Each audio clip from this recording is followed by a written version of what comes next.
तो दोस्तों स्वागत है आपके चैनल एग्जाम शुरू में। दोस्तों आज हम नेक्स्ट प्रैक्टिस सेट की तरफ बढ़ रहे हैं। हिंदी की प्रैक्टिस सेट 9 की तरफ आज हम लोग पहुंच चुके हैं और डेली की तरह यूपी पुलिस कांस्टेबल की प्रीवियस और एक्सपेक्टेड क्वेश्चन सारे हम क्वेश्चन यहां पे कवर करने वाले हैं। तो चलिए दोस्तों नेक्स्ट आपको प्रैक्टिस सेट जो है पूरी सॉल्व कराते हैं और जितने भी प्रीवियस क्वेश्चन हैं 2019 के शिफ्ट पेपर आए हुए हैं वो भी सारे क्वेश्चन इसमें ऐड हैं।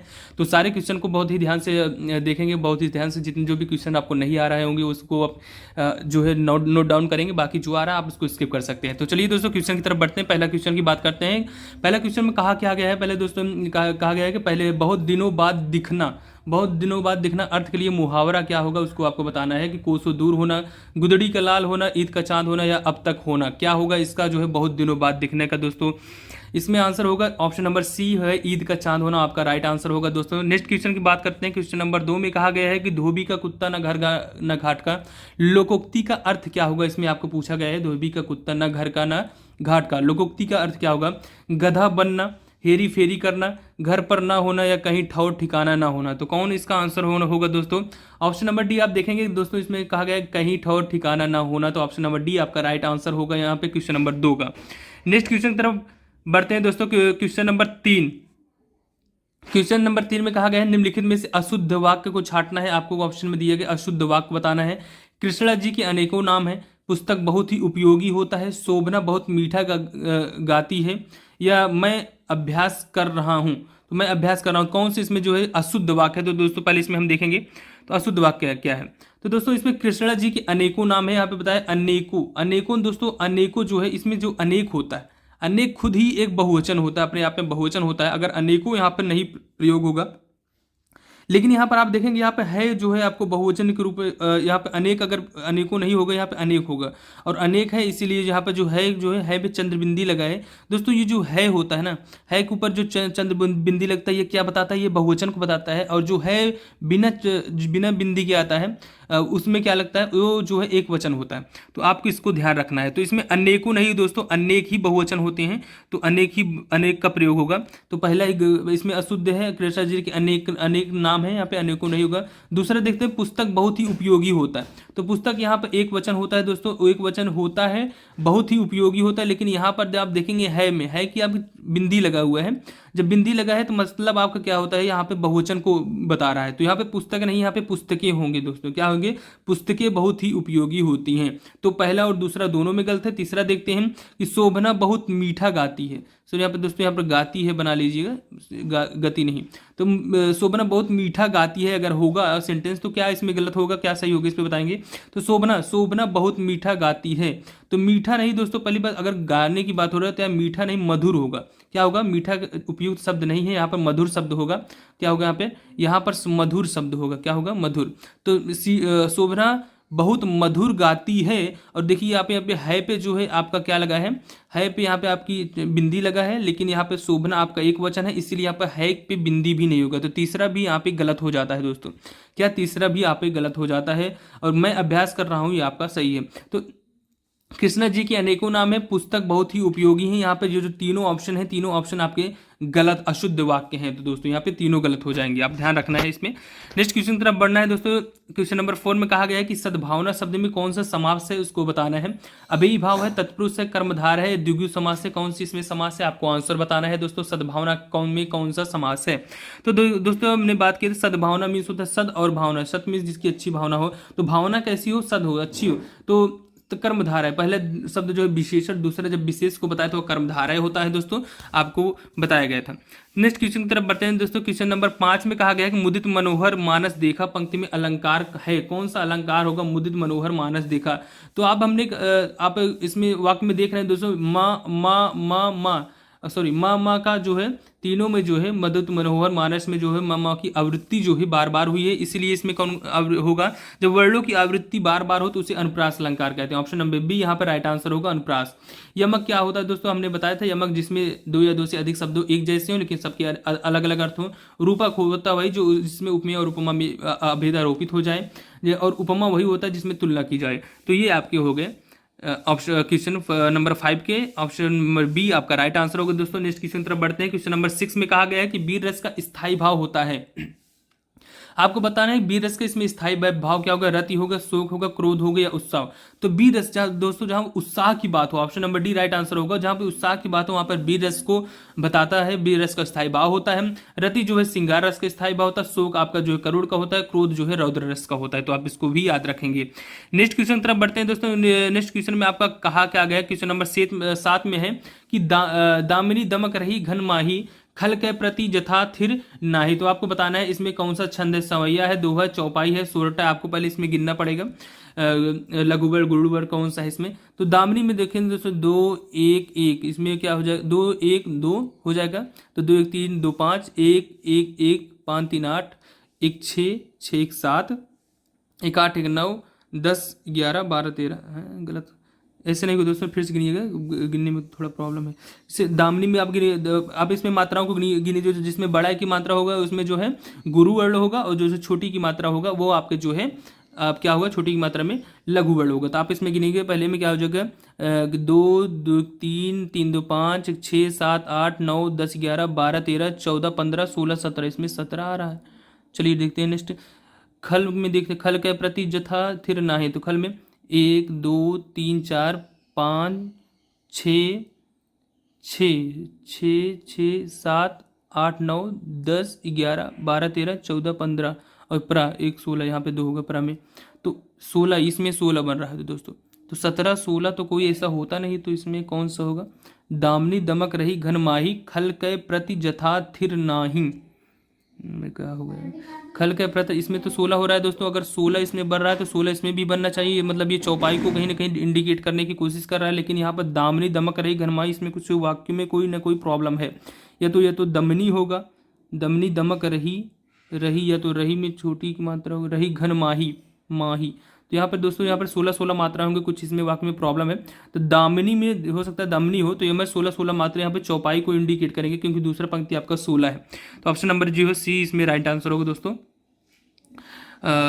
दोहा में आपका क्या होता है, दोहा में आपका जो होता है 13 11 होता है दोस्तों, 13 11 होता है, और सोरठा में 11 13 होता है, और यही आपका इसमें हो जाएगा दोस्तों। ऑप्शन नंबर इसमें क्या होगा, सी चौपाई आपका राइट आंसर होगा।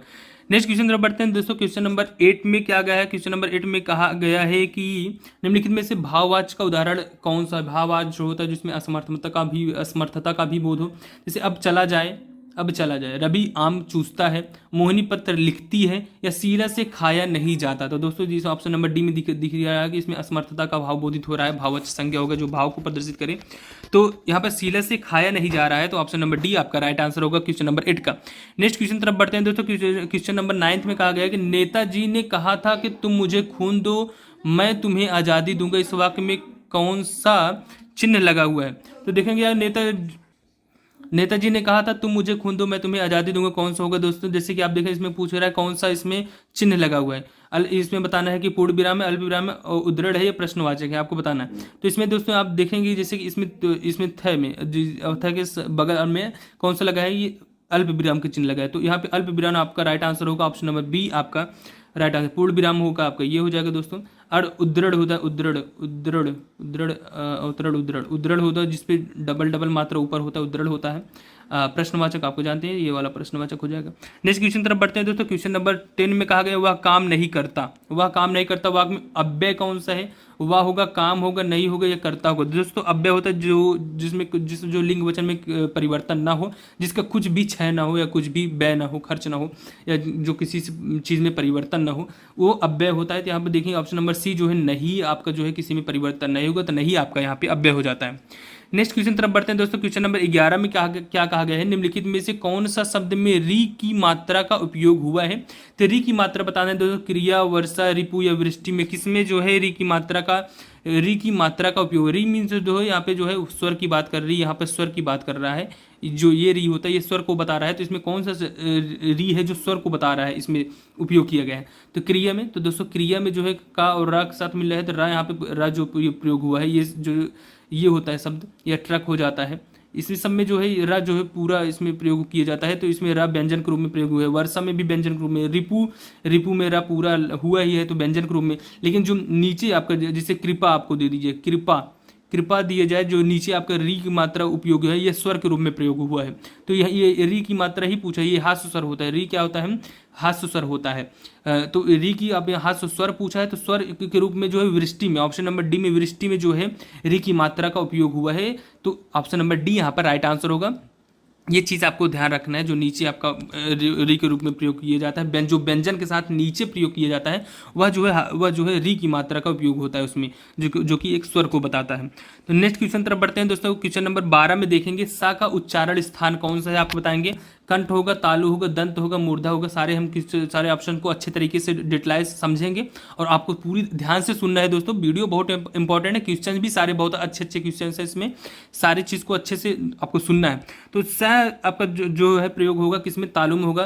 तालु किस वर्ग का होता है? तो च वर्ग, जैसे च, छे, जे, झे, इया, और इसके साथ च, छ, ज, ई के साथ छोटी ई और बड़ी ई और या, छोटी बड़ी या और स, ये भी जो है आपको तालु को बताता है, ये भी आपको ध्यान में रखना है। कंठ क्या होता है दोस्तों? कंठ में कै वर्ग का होता है, जैसे क्या, ख्या, ग, घ, अंगा के बाद क्या, ख्या, ग, अंगे के बाद हम आपको क्या और इसमें कंठ में होता है? छोटा आ होता है, बड़ा आ होता है, छोटा आ होता है, बड़ा आ होता है, प्लस विसर्ग भी होता है। क्या होता है?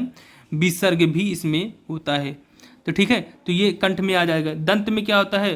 दंत में आपका हो जाएगा जो तय वर्ग होता है, तय, थ, द, ध, न, तय, थ, द, ध, न जो, और प्लस ल और स, ल और ये वाला से आपको दंत में आता है। मूर्धा में होता है टैव, ट, ठ, ड, ढ, ड़, और प्लस इसमें मूर्धा में क्या होता है? री की मात्रा होता है, री और रा की हो जाता है, और सा खटकोर वाला सा, ये वाला सा। तो ये इतना चीज आपको याद रखना है इसमें, कंठ, तालु, दंत और मूर्धा में। नेक्स्ट क्वेश्चन की तरफ बढ़ते हैं दोस्तों। क्वेश्चन नंबर 13 की बात करेंगे। कौन सा शब्द इसमें कहा गया, कौन से शब्द में रा व्यंजन नहीं है? आपको बताना है कौन से इसमें रा व्यंजन नहीं है। मात्र, मूर्धा, क्रम या मातृभूमि। आपको जैसे हमने बताया दोस्तों, व्यंजन की बात की है तो मात्रा में इसमें भी आपका व्यंजन होगा, मूर्धा ऊपर रहे तो इसमें भी आपका व्यंजन होगा, रा का पूरा है। क्रम में जो ये प्रयोग किया इसमें भी आपका रा व्यंजन होगा, लेकिन जब नीचे प्रयोग किया जाता है तो वह जो है आपको स्वर को बताता है। तो मातृभूमि में नीचे प्रयोग किया गया है तो ये आपका व्यंजन नहीं होगा। तो ऑप्शन नंबर डी इसमें राइट आंसर होगा दोस्तों। नेक्स्ट क्वेश्चन तरफ बढ़ते हैं। क्वेश्चन नंबर 14 में कहा गया है कि संज्ञा का भेद कौन सा इसमें नहीं होता है? व्यक्तिवाचक, जातिवाचक, निजवाचक या भाववाचक। तो दोस्तों अगर हम इसमें बात करेंगे तो इसमें संज्ञा का भेद जो है कौन सा नहीं है? तो दोस्तों आपको देखेंगे व्यक्तिवाचक होता है, जातिवाचक, भाववाचक, समूहवाचक होता है, द्रव्यवाचक होता है, लेकिन निजवाचक ऑप्शन इसमें जो सी है, निजवाचक आपका नहीं होता है दोस्तों। ठीक है, तो आपका ऑप्शन नंबर सी गलत होगा यहाँ पर। तो कौन सा क्वेश्चन नंबर 15 की बात करते हैं दोस्तों। क्वेश्चन नंबर 15 में कहा गया निम्नलिखित में से कौन सा शब्द है जो पुल्लिंग है? पुल्लिंग को आपको बताना है दोस्तों। वचन है, हानि है, प्यास है, बचत है, कौन सा इसमें जो है पुल्लिंग होगा? पुल्लिंग को आप बताना है, जैसे उसने वचन दिया, वाक्य प्रयोग करेंगे, उसकी हान हुई तो स्त्री को बताता है, उसको बहुत प्यास लगी है प्यास लगी, स्त्रीलिंग को बताता है, उसने बचत की तो ये भी स्त्रीलिंग को बताता है, लेकिन वचन जो है आपका पुल्लिंग शब्द होगा। ऑप्शन नंबर ए इसका आपका राइट आंसर होगा दोस्तों, वचन। तो ऑप्शन नंबर ए इसमें राइट आंसर होगा। देखो नेक्स्ट क्वेश्चन तरफ बढ़ते हैं। क्वेश्चन नंबर 16 में कहा गया है सदा ही बहुवचन में प्रयुक्त होने वाले शब्द कौन से हैं जो सदा ही बहुवचन में प्रयोग होते हैं? घर, प्रत्येक, दर्शन, यमुनी हमने आपको बताया था। सो सदा बहुवचन में प्रयोग होने वाले शब्द कौन है? प्राण, दर्शन, आंसू, होश, केस, बाल, लोक, समाचार और हस्ताक्षर, ये सारे शब्द हैं जो बहुवचन में प्रयोग होते हैं। यहाँ पे ऑप्शन नंबर सी दर्शन दिख जाएगा। दर्शन आपके बहुवचन को प्रयोग तो होते हैं, तो ऑप्शन नंबर सी इसमें राइट आंसर होगा दोस्तों। क्वेश्चन नंबर 17 की बात करते हैं। हरिमोहन अपनी बहन को पुस्तक देता है, वाक्य में जो रेखांकित पद है बहन को पुस्तक देता है, कौन सा कारक है आपको बताना है। कर्म होगा, संप्रदान होगा, संबंध हो गया, अधिकरण होगा, कौन सा कारक होगा आपको बताना है दोस्तों। जैसे उसने कहा कि बहन को पुस्तक दिया है, बहन को पुस्तक दिया है, तो इसमें क्या हो जाएगा, यहाँ पे को तो लगा है लेकिन यहाँ पे को देख के आपको कर्म नहीं लगाना है दोस्तों। यहाँ पे किसी चीज को भेंट करने की बात की है, जो मतलब देने की बात हुई। जब संप्रदान में इस होता है और इसमें इसलिए ऑप्शन भी होगा, संप्रदान आंसर होगा। संप्रदान मीन्स ही होता है किसी चीज को देना। जैसे राम ने भिखारी को कंबल दिए, तो मतलब कंबल दिए, भिखारी को कुछ दान दिया, तो जो चीज दिए जाने के लिए बोध होता है वह संप्रदान में होता है दोस्तों। तो यहाँ पर कौन सा होगा, यहाँ पर आपका हो जाएगा संप्रदान कारक होगा। नेक्स्ट क्वेश्चन तरफ बढ़ते हैं दोस्तों। क्वेश्चन नंबर 18 में कहा गया है कि क्या आप भी घर जाएंगे, क्या आप भी घर जाएंगे, वाक्य में जो घर है, वाक्य में जो आप है रेखांकित पद, ये कौन सी पद को बताता है, कौन सा है? ये संज्ञा है, विशेषण है, सर्वनाम है या क्रिया है? आप क्या होता है दोस्तों, जिससे यू जो है, यू मीन्स माने तुम, ये तुम का ही होता है आप। तो आप ये सब क्या बताता है, ये आपको बताता है, आपको दोस्तों सर्वनाम को बताता है। सर्वनाम के ही भेद हैं दोस्तों। सर्वनाम में आते हैं उत्तम पुरुष, अन्य पुरुष में आते हैं उत्तम मध्यम पुरुष में आते हैं यू, तो यू माने तुम माने आप को भी कहते हैं। तो आप जो है यहाँ पे सर्वनाम का प्रयोग हुआ है यहाँ पे। नेक्स्ट क्वेश्चन तरफ बढ़ते हैं दोस्तों। क्वेश्चन नंबर 19 में क्या कहा गया है कि वह बहुत धार्मिक व्यक्ति है। वाक्य में जो धार्मिक आप रेखांकित किया गया वह कौन सा पद है आपको बताना है। संज्ञा, सर्वनाम, क्रिया, विशेषण आपको बताना है। जैसे कि वह धार्मिक व्यक्ति क्या है दोस्तों, आपका संज्ञा है, और संज्ञा जब आपको दिया गया उसके पहले आपको बता रहा है संज्ञा कैसे है, तो आपको धार्मिक है, कैसे है, धार्मिक व्यक्ति है, तो धार्मिक आपको क्या बताएगा दोस्तों, विशेषण को बात बताएगा। ऑप्शन नंबर डी आपका राइट आंसर होगा, विशेषण को इसमें जो है बताया जा रहा है। क्वेश्चन नंबर 20 की तरफ देखेंगे तो क्वेश्चन नंबर 20 में क्या कहा गया दोस्तों, निम्नलिखित में से तद्भव शब्द को आप बताने। तद्भव क्या था, जो हिंदी के शब्द होते हैं। कपूर, पक्ष, मयूर या मानसिक, कौन सा इसमें आपका आंसर, कौन सी इसमें राइट आंसर होगा। निम्नलिखित में तद्भव शब्द छाटिए। तद्भव का कर्पूर, कर्पूर का कपूर होता है, पक्ष और मयूर आपका तत्सम होगा दोस्तों।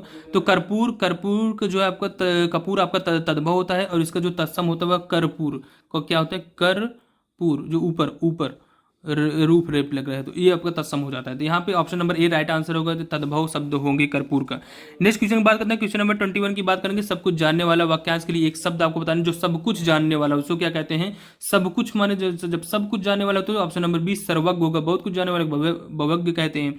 नेक्स्ट क्वेश्चन तरफ बढ़ते हैं दोस्तों। क्वेश्चन नंबर आपका 22 में कहा गया उत्थान शब्द का विलोम क्या होगा। उत्थान शब्द का विलोम हो जाए पतन, उड़ान, अधर्व या ध्रुव, कौन सा इसमें आंसर होगा दोस्तों, उत्थान का विलोम हो जाता है दोस्तों। ऑप्शन नंबर ए पतन हो जाएगा। ऑप्शन नंबर ए आपका राइट आंसर होगा, उत्थान का पतन। नेक्स्ट क्वेश्चन तरफ बढ़ते हैं दोस्तों। क्वेश्चन नंबर 23 में देवता शब्द का पर्यायवाची शब्द कौन सा नहीं है। जो देवता शब्द का पर्यायवाची शब्द कौन सा नहीं है, सुर, अमर, देव या सुधारक। देखिए देवता का होता है सुर भी होता है, अमर भी होता है, देव भी होता है, लेकिन सुधारक आपका जो है पर्यायवाची जो है देवता का नहीं होता दोस्तों। ऑप्शन नंबर डी इसमें गलत होगा। इसमें ऑप्शन नंबर डी इसका सही होगा, कौन सा नहीं है पूछा है तो ऑप्शन नंबर डी सही होगा। क्वेश्चन नंबर 24 की बात करते हैं दोस्तों। सही अर्थ वाला शब्द युग्म नहीं है, कौन सा ऐसा सही अर्थ है जो शब्द युग्म नहीं बताता है। अनिल, अनल का हवा या आग, अली, अली का मोर या सखी, आदि और आदि का आरंभ या अभ्यस्त, जलज और जलद का कमल या समुद्र, कौन सा इसमें जो है शब्द युग्म सही नहीं है, उसको बताना है। देखिए अनिल और अनल, अनिल मीन्स होता है हवा, ठीक है, और अनल मीन्स होगा आग, ये आपका राइट है दोस्तों। अली और अली, अली मीन्स होता है मोर, क्या होता है, अली मीन्स सखी, क्या अली मीन्स होता है मोर, नहीं दोस्तों गलत होगा। अली मीन्स होता है आपका भौरा, और अली मीन्स सखी होता है। आदि और आदि, आदि का होता है आरंभ, और आदि का होता है अभ्यस्त, ये भी आपका सही है दोस्तों। जलज, जलज का होता है कमल, ठीक है। जलद का क्या समुद्र होता है, जलद का समुद्र नहीं दा है, तो क्या बताएगा आपको, ये समुद्र को नहीं दोस्तों, बादल को, जलद क्या होता है, बादल का होता है। तो ऑप्शन नंबर डी भी गलत है। तो दो बी और डी दोनों यहाँ पे गलत होने वाले हैं दोस्तों। तो सही युग्म कौन सा नहीं है, तो बी और डी यहाँ पे दोनों ऑप्शन गलत होंगे। नेक्स्ट क्वेश्चन तरफ बढ़ते हैं दोस्तों। क्वेश्चन नंबर 25 की बात करते हैं। पत्र शब्द का अर्थ कौन सा नहीं होता है। पत्र शब्द का अर्थ नहीं होता है, आपको बताना है। पत्ता, पंख, चिट्ठी, लेख। तो दोस्तों पत्र का होता है पत्ता, पंख, चिट्ठी, लेख, तीनों होते हैं, लेकिन लेख नहीं होता। लेख जो होता है जिसपे लिखा जाए, तो लेख नहीं होगा दोस्तों। ऑप्शन नंबर डी आपका गलत होगा यहाँ पे। क्वेश्चन नंबर 26 की बात करते हैं। सदैव शब्द में संधि कौन सा है, आपको बताना है दोस्तों। हमने बताया था जिसमें दो मात्रा हो, ऐ और औ की बात करें तो वो कौन सा होता है, वृद्धि स्वर संधि होता है दोस्तों। कौन सा, ये स्वर संधि है सारे, गुण स्वर संधि, दीर्घ स्वर संधि, वृद्धि स्वर संधि, अयादि स्वर संधि। गुण क्या होता है दोस्तों, जिसमें एक मात्रा हो, जैसे ए और ओ, ये जो है जिसमें जैसे नरेश, सुरेश या महाऔषधि। या दीर्घ होता है जिसमें बड़ा आ, बड़ी ई, बड़ा ऊ, जैसे भानुदय। तो हाँ, पुस्तकालय जिसमें बड़ा आ की बात हो जाए, जिसमें खींचा जाए शब्दों से, दीर्घ संधि कहते हैं। वृद्धि संधि होता है जिसमें दो मात्रा है, ऐ या औ, ऐ या औ का प्रयोग हो, उसे वृद्धि संधि कहते हैं। तो ये कौन सा है, सदैव, जैसे कि इसका एग्जाम्पल होगा। अयादि होता है, अयादि जिसमें आए, आओ, अभी आ जाता है, जिसमें या और वा की बात होती है। आए, औ इसमें प्रयोग होता है, आए, औ और ओ, औ। तो ये आपका जो है आपका संधि हो गए सारे। डिटेल मैंने आपको ऑप्शंस भी बता दिए हैं। तो सदैव यहाँ पे कौन सा होगा दोस्तों, यहाँ पे वृद्धि, ऑप्शन नंबर सी यहाँ पे राइट आंसर होगा। नेक्स्ट क्वेश्चन की बात करते हैं। प्रत्येक शब्द में उपसर्ग क्या है, आपको बताना है। प्रत्येक शब्द में कौन सा उपसर्ग है, प्र है, प्रति है, प्रा है या परि है दोस्तों। ऑप्शन नंबर कौन से इसमें right answer, option number B सही होगा, प्रति होगा। क्यों होगा, क्योंकि दोस्तों या के पहले अगर आधा आता है वो पूरा हो जाता है, और पूरा में होता है और साथ ही उसके साथ छोटी की मात्रा लग जाती है। ये मैंने किस में बताया था, ये आपको यड़ संधि में बताया था मैंने आपको। आपको। यड़ संधि के जो है ये उदाहरण हो सकते हैं दोस्तों। तो ये यड़ संधि को बताता है और उसमें क्या हो जाएगा, प्रति हो जाएगा। तो ऑप्शन नंबर बी यहाँ पे राइट आंसर होगा दोस्तों। नेक्स्ट क्वेश्चन तरफ बढ़ते हैं। वैज्ञानिक शब्द में प्रत्यय कौन सा लगा है आपको बताना है। वैज्ञानिक दोस्तों छोटी की और के इक प्रत्यय लग, आपको देख पता चल रहा है इसका बात करने पे, जैसे वैज्ञानिक इक प्रत्यय यहाँ पे लगे। ऑप्शन नंबर बी आपका राइट आंसर होगा। अज्ञे जी को किस कृति पर ज्ञानपीठ पुरस्कार आपको मिला था, अज्ञे जी को उसको बताना है। ज्ञानपीठ पुरस्कार जो है मिला था अज्ञे जी को। भग्नदूत इत्तल में कितनी घास पर क्षण भर या कितनी नाव में कितनी बार, ये आपको अज्ञे जी के कब इसमें आपको मिला था, इनको अज्ञे जी को मिला था, इसको बताना है दोस्तों। इसमें ऑप्शन नंबर डी जो है कितनी नाव में कितनी बार के लिए जो है आपको इनको मिला था, अज्ञे जी को ज्ञानपीठ पुरस्कार मिला था दोस्तों 1978 में, समथिंग 1978 में मिला था। नेक्स्ट क्वेश्चन में बात करते हैं दोस्तों। क्वेश्चन नंबर 30 भी बात करेंगे। उर्वशी के रचनाकार कौन थे। जयशंकर प्रसाद, रामधारी सिंह दिनकर, मैथिली शरण गुप्त, महादेवी वर्मा। तो आपको बताना है दोस्तों कि जयशंकर प्रसाद, रामधारी सिंह दिनकर, मैथिली शरण गुप्त या महादेवी वर्मा। तो उर्वशी दोस्तों जयशंकर प्रसाद की भी जो थी एक चंपू काव्य थी, और रामधारी सिंह की भी रचना थी जिसमें जो है 72 में इनको 1972 में जो है रामधारी सिंह दिनकर को जो है ज्ञानपीठ पुरस्कार भी मिलता है उर्वशी के लिए। तो दोनों अगर रचनाएं अगर आ जाए, दोनों को नाम आ जाए, तो इसमें ऑप्शन नंबर तो दोनों इसमें सही होंगे दोस्तों। लेकिन अगर ऐसे ऑप्शंस में आ जाते हैं दो, तो आप इसमें कोई भी अगर आंसर मार देते हैं, अगर जयशंकर या रामधारी सिंह दिनकर कि अगर ऑप्शन पेपर से ही जो है ऐसे ऑप्शन बन के आए हैं, तो आपको इसमें नंबर इसमें दोस्तों आपको मिलेगा, क्योंकि आपकी इसमें गलती नहीं है, क्योंकि रचनाएं दोनों है। या तो बी, ए और बी दोनों ऑप्शन ऐसे दिया होगा, ए और बी दोनों सही हैं, सही है। तो अगर ऑप्शन में नहीं दिया होगा तो आप ए और बी में से कोई मारते हैं तो आप उसमें नंबर मिलेगा। तो उर्वशी की रचनाकार जयशंकर प्रसाद और रामधारी सिंह दिनकर दोनों होंगे दोस्तों। नेक्स्ट क्वेश्चन की तरफ बढ़ते हैं दोस्तों। गोदान किसकी रचना है आपको बताना है। गोदान किसकी रचना है। प्रेमचंद की, जैनेन्द्र की, अज्ञे की, नागार्जुन की। तो दोस्तों प्रेमचंद की रचनाएं हैं गोदान। गोदान किसकी रचना है। प्रेमचंद की रचनाएं हैं दोस्तों। इनकी सेवा सदन, कर्मभूमि, रंगभूमि, कर्मभूमि है गए, रंग गबन, गोदाम हो गया, कायाकल्प भी इनकी रचना है। ठीक है, ये इनकी सारे ध्रुव सौमनी भी इनकी रचना नहीं है।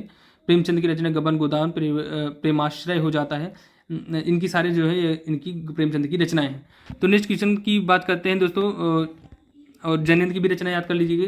परम सुनीता, सुखदम, कल्याणी, मुक्ति बोध, ये भी रचना है। अज्ञे का भग्नदूत इत्तल कितनी नाव में कितनी बार अभी हमने डिस्कस किया है। हरी घास में क्षण भर, इनकी रचना है अज्ञे जी का। नेक्स्ट क्वेश्चन तरफ बढ़ते हैं दोस्तों। क्वेश्चन नंबर 32 की बात करते हैं। महादेवी वर्मा को ज्ञानपीठ पुरस्कार जो है किस कृति पर, ये पर होगा दोस्तों, किस कृति पर मिला है आपको बताना है। दीपशिखा, नीरजा, यामाया, श्रृंखला की कड़ियाँ। तो ज्ञानपीठ पुरस्कार महादेवी वर्मा को यामा के लिए ऑप्शन नंबर सी यहाँ पे राइट आंसर होगा दोस्तों। Option number C right answer होगा। यामा के लिए जो 1982 में जो है महादेवी वर्मा को जो ज्ञानपीठ पुरस्कार मिला था। क्वेश्चन नंबर 33 की बात करते हैं दोस्तों। इसमें कहा गया है भारतवर्ष के लिए हिंदी भाषा का नाम सबसे पहले किसने सुझाया था। मतलब भारतवर्ष के लिए हिंदी भाषा का जो नाम है सबसे पहले किसने सुझाया था। रविन्द्रनाथ ठाकुर, मदन मोहन मालवीय, राजा राम मोहन या महात्मा गांधी। किसने जो है हिंदी भाषा का नाम सबसे पहले सुझाया था। तो ऑप्शन नंबर सी आपका राइट आंसर होगा। सी होगा, राजा राम मोहन राय ने सबसे पहले हिंदी भाषा को सुझाया था। नेक्स्ट क्वेश्चन तरफ बढ़ते हैं। क्वेश्चन नंबर 34 की बात करेंगे कि किस तिथि को हिंदी को राजभाषा बनाने का निर्णय लिया गया था। किस डेट को, किस तिथि को आपको हिंदी को राजभाषा बनाने का निर्णय लिया गया था आपको बताना है। 15 अगस्त 1947, 26 जनवरी 1950, 14 सितंबर 1949 या 14 सितंबर 1950। कब जो है हिंदी को राजभाषा बनाने का निर्णय लिया गया। तो 14 सितंबर 1949 को जो है राजभाषा बनाने का निर्णय लिया गया। 34 की बात करेंगे इसमें से। नेक्स्ट क्वेश्चन तरफ बढ़ते हैं दोस्तों। क्वेश्चन नंबर 35 में बात करेंगे संविधान के किस अनुच्छेद में हिंदी को राजभाषा तथा उसकी लिपि देवनागरी को स्वीकार किया गया है। संविधान के किस अनुच्छेद में हिंदी को राजभाषा तथा इसकी लिपि देवनागरी स्वीकार किया गया। तो ऑप्शन नंबर कौन से इसमें राइट होगा दोस्तों। ऑप्शन नंबर 48 होगा, 351, 343, 344। तो ऑप्शन नंबर सी 343 में जो है कहा गया है कि संविधान में हिंदी की भाषा राजभाषा, हिंदी की को राजभाषा और लिपि इसकी देवनागरी होगी। और स्टार्टिंग में 15 वर्षों के लिए अंग्रेजी का भी उपयोग किया गया था। इसमें 343 में बताया गया है। 348 में बात करेंगे दोस्तों हाईकोर्ट और सुप्रीम कोर्ट की भाषा के बारे में बात किया गया है दोस्तों। 351 में आपको बताया गया है कि हिंदी भाषा के प्रचार और प्रसार के निर्देश 351 में दिए गए हैं। 344 में क्या है कि राजभाषा आयोग और संसद की जो समिति है उसके बारे में बात किया गया है। एक और दो और आप बचा है उसको भी याद कर लीजिए इसी साथ साथ। 346 में क्या कहा गया दोस्तों, पत्राचार की भाषा राज्य और केंद्र के पत्राचार की भाषा, और 347 में राज्य की विशेष जनसंख्या या किसी विशेष भाग द्वारा बोली जाने वाली भाषा 347 में कहा गया है। ये सारे संविधान के अनुच्छेद हमने आपको बता दिया है। इसके लिए वीडियो भी मैंने बनाया है, उसको भी जाके आप देख लेंगे तो आपको पूरा तैयार हो जाएगा। क्वेश्चन नंबर 36 की बात करते हैं दोस्तों। मल्हार अलापना मुहावरे का उचित अर्थ आपको बताना है कि मल्हार अलापना मुहावरे का उचित अर्थ क्या होगा दोस्तों। अपना ही बढ़ाई करते रहना, व्यर्थ की आशा पर प्रसन्न रहना, चैन से जिंदगी कटना, या झूठी बातें उड़ाना। आपको इसमें से ऑप्शंस बताने हैं कौन सी इसके आपका राइट आंसर है। मल्हार अलापना, तो मल्हार अलापना आपको बताता है दोस्तों जो चैन से जिंदगी कटना, चैन से जिंदगी कट जाना या कट रहा हो जिसका, या चैन से जिंदगी कटने को क्या कहते हैं। ऑप्शन नंबर सी, चैन से जिंदगी कटना को मल्हार अलापना का मुहावरा का अर्थ होगा दोस्तों। नेक्स्ट क्वेश्चन तब बढ़ते हैं। क्वेश्चन नंबर लास्ट है आपका 37 में दोस्तों। बात करते हैं ग्रंथि का तद्भव शब्द कौन सा होगा। तो बहुत ही आसान है दोस्तों, आपको इसमें से आपको कमेंट बॉक्स में बताना है कि ग्रंथि का तद्भव शब्द कौन सा होगा। तो ये दोस्तों क्वेश्चन नंबर 37 का। तो दोस्तों आज हमने जो फिर से जो 37 क्वेश्चन के सारे 37 जो कि बहुत ही अच्छे आज क्वेश्चन थे, और साथ ही साथ हमने जितने भी ऑप्शन उससे रिलेट करते थे उसको भी मैंने तैयार करवाया है। एक एक चीज़ें आपको बताई गई है, पूरी डिस्क्रिप्टिव उसमें एकदम अच्छे से संक्षिप्त में हमने पूरा डिस्कस किया है। तो जिससे जो है आपको उससे रिलेटेड भी कई सारे जो है क्वेश्चन आपके इसमें 37 क्वेश्चन के अलावा भी बहुत सारे क्वेश्चन आपके तैयार हो रहे हैं। तो इसीलिए आपको प्रैक्टिस सेट के साथ जुड़ना है। ये सबसे बड़ी चीज़ है कि सारे क्वेश्चन जो है मैं वही पुटअप कर रहा हूँ जो कि प्रीवियस और एक्सपेक्टेड क्वेश्चंस है, वही सारे क्वेश्चंस जो है आपके सारे प्रैक्टिस सेट में लाए जा रहे हैं। सारे प्रैक्टिस सेट में आपके क्वेश्चंस हैं, इसीलिए जो भी क्वेश्चन आपको आ रहे होंगे तो ठीक है, नहीं आ रहे हैं उसको आपको नोट डाउन करना है, क्योंकि इस सारे क्वेश्चन बहुत इंपॉर्टेंट रह जाते हैं दोस्तों। और सारे क्वेश्चन को मैंने अच्छे से डिस्कस किया है, और उम्मीद है आप लोगों को ये पसंद आया होगा। और जो भी इस नए अभी चैनल में नए हैं उनसे रिक्वेस्ट है कि चैनल को सब्सक्राइब करें, बेल आइकन को दबाएं, जिससे सारे प्रैक्टिस सेट जो आने वाले आगे भी प्रैक्टिस सेट हैं, जिससे हम जो है बहुत सारी प्रीवियस ईयर एक्सपेक्टेड क्वेश्चन को जो है कवर करते हुए आगे चलते रहेंगे। तो उसमें जो है आपके सारे क्वेश्चन जो अच्छे से कवर हो, इसके लिए आपको चैनल में सब्सक्राइब और इसके चैनल के साथ जुड़े रहना जरूरी है। तो आई होप आप लोगों को सबको पसंद आएगा होगा। और आज इस 37 के क्वेश्चन के साथ दोस्तों इस प्रैक्टिस सेट जो है खत्म करते हैं। और आज के लिए इतना ही दोस्तों, धन्यवाद, love you all, thank you everyone.